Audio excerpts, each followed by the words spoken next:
नाज़रीन, अवामी न्यूज़ में ख़बरनि जो सिलसिलो जारी है। इन वक्त असीं तव्हांखे घोटकी में ख़बर ॾींदा हलूं त घोटकी लॻ दुरमहमद चाचड़ में ज़मीन जी मालकी तां जहिड़ो हिकु ॼणो नईम ख़ान ज़ख़मी घोटकी तालका अस्पताल मुंतक़िल कयो वियो। इन मौक़े ते ज़ख़मी नईम ख़ान चाचड़ दाईंदे चयो त मुंहिंजो वालिद फ़ौत थी चुको आहे, जॾहिं त पंहिंजे चाचे शरबत चाचड़ खां 5 वेसा ज़मीन ख़रीद कई, जंहिंजो स्टाम्प पिणु थियल आहे। पर हाणे मुंहिंजा चाचा निसार अहमद, अली मोहम्मद ऐं अली गौर चाचड़ ज़मीन वापसि कराइण लाइ ॾमरजी पिया आहिनि। हिननि हमलो करे मूंखे ज़ख़्मी करे विधो। हाणे हिननि मां मूंखे जान जो ख़तरो आहे। हिन चयो त मां पोरियत आहियां। SSP घोटकी जवाबदारनि ख़िलाफ़ कानूनी कार्रवाई करे मूंसां इंसाफ़ करे।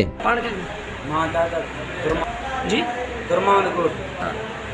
ज़मीन हिकु चाचे लिखी में स्टाम्प करे ॾियो, ॿिया वरी विढ़नि था ना खाओ ज़मीन तो हमारी पूरी गुज़ारे चाचा जो हिकु गुलाम मोहम्मद, हिकु जो निसार, हिकु वाली मोहम्मद।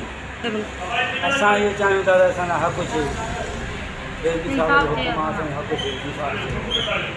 मज़ीद खबरों और तफसीलात के लिए विजिट करें हमारी वेबसाइट www.awamiNewsHD.com।